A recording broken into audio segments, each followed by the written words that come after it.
Food and craft. ഇന്ന് ഞാനിവിടെ വന്നിട്ടുള്ളത് ഒരു അടിപൊളി ചോക്ലേറ്റ് ക്രീമി പുഡിങ്ങിൻ്റെ റെസിപ്പി ആയിട്ടാണ്. വളരെ ഈസി ആയ ഒരു പുഡിങ്ങാണിത്. അപ്പോൾ ഇതിന് വേണ്ട സാധനങ്ങൾ എന്തെല്ലാമാണെന്ന് നമുക്ക് നോക്കാം. റെസിപ്പിയിലേക്ക് പോകുന്നതിന് മുമ്പ് നിങ്ങൾ ആദ്യമായാണ് എൻ്റെ ഈ ചാനൽ കാണുന്നതെങ്കിൽ ഇതിന് താഴെ കാണുന്ന ചുവന്ന സബ്സ്ക്രൈബ് ബട്ടൺ പ്രസ് ചെയ്യാനും അതിനോടൊപ്പമുള്ള ബെൽ ഐക്കൺ ക്ലിക്ക് ചെയ്യാനും മറക്കരുത്. എങ്കിൽ മാത്രമേ എൻ്റെ എല്ലാ വീഡിയോസിൻ്റെയും നോട്ടിഫിക്കേഷൻസ് നിങ്ങൾക്ക് മൊബൈലിൽ ലഭിക്കുകയുള്ളൂ.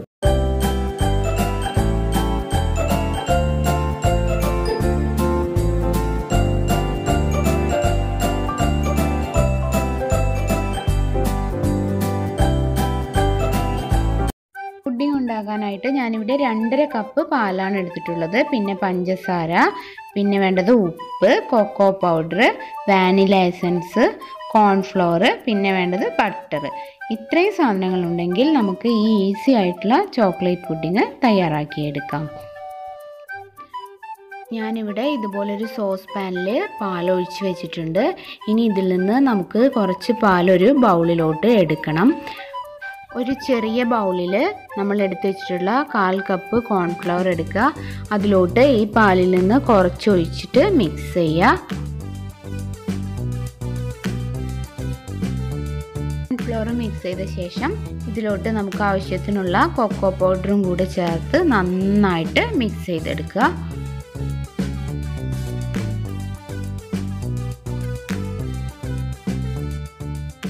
ഈ മിക്സ് നമുക്ക് നമ്മുടെ എടുത്തു വെച്ചിട്ടുള്ള പാലിലോട്ട് ഒഴിച്ച് നന്നായിട്ട് മിക്സ് ചെയ്യണം. ഈ സമയത്ത് നമുക്ക് സ്റ്റവ് ഓൺ ആക്കാം.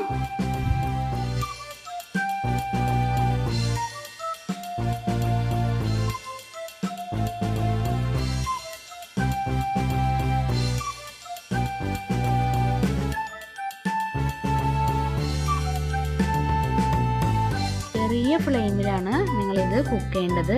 ഇത് ഇൻഡക്ഷൻ കുക്കർ ആയതുകൊണ്ട് ഞാനിവിടെ ചെറിയ ചൂടിലാണ് ഇത് ഇങ്ങനെ കുക്ക് ചെയ്തുകൊണ്ടിരിക്കുന്നത്.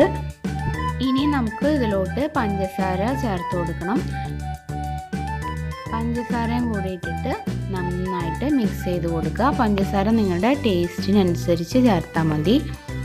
എന്നിട്ട് നമുക്കിനി ഒരു നുള്ളു ഉപ്പ് കൂടി ചേർത്ത് കൊടുത്ത് നന്നായിട്ട് മിക്സ് ചെയ്ത് കൊടുക്കണം.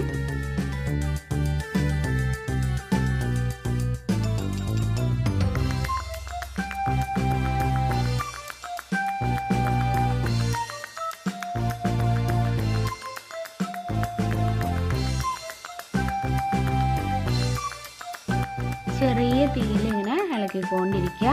ഇപ്പോൾ നമ്മുടെ ഈ പുഡിങ് ഒരുവിധം നല്ല സെറ്റായിട്ടുണ്ട്. ഇനി നമുക്ക് ഇതിൻ്റെ ഹീറ്റ് ഓഫ് ചെയ്യാം. തീ ഓഫ് ചെയ്ത ശേഷം ഇതുപോലെ ബട്ടർ ഇതിലോട്ട് ചേർത്ത് കൊടുക്കുക. ബട്ടർ നന്നായിട്ട് മിക്സ് ചെയ്യണം.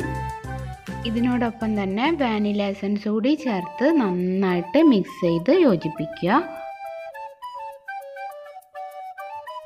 ഇപ്പോൾ ഇത് ഏകദേശം റെഡി ആയിട്ടുണ്ട്. ഇനി ഇത് നമ്മൾ ഏത് ബൗളിലാണോ ഇത് സെർവ് ചെയ്യാൻ ഉദ്ദേശിക്കുന്നത് ആ ബൗളിൽ തന്നെ ഒഴിച്ച് സെറ്റ് ചെയ്യാനായിട്ട് ഫ്രിഡ്ജിൽ വയ്ക്കുന്നതാണ് നല്ലത്.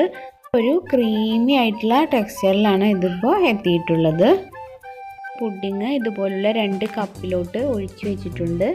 ഇനി ഇതിന് മുകളിലായിട്ട് കുറച്ച് സിൽവർ ബോൾസ് ഇട്ട് ഡെക്കറേറ്റ് ചെയ്യാണ്.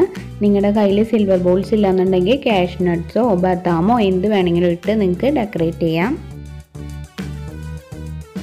ഇനി നമുക്ക് ഈ പുഡിങ് റൂം ടെമ്പറേച്ചറിലേക്ക് വന്ന ശേഷം മാത്രം ഫ്രിഡ്ജിൽ വെച്ച് ഒരു 4-5 മണിക്കൂർ തണുപ്പിച്ചിട്ട് സെർവ് ചെയ്യാവുന്നതാണ്.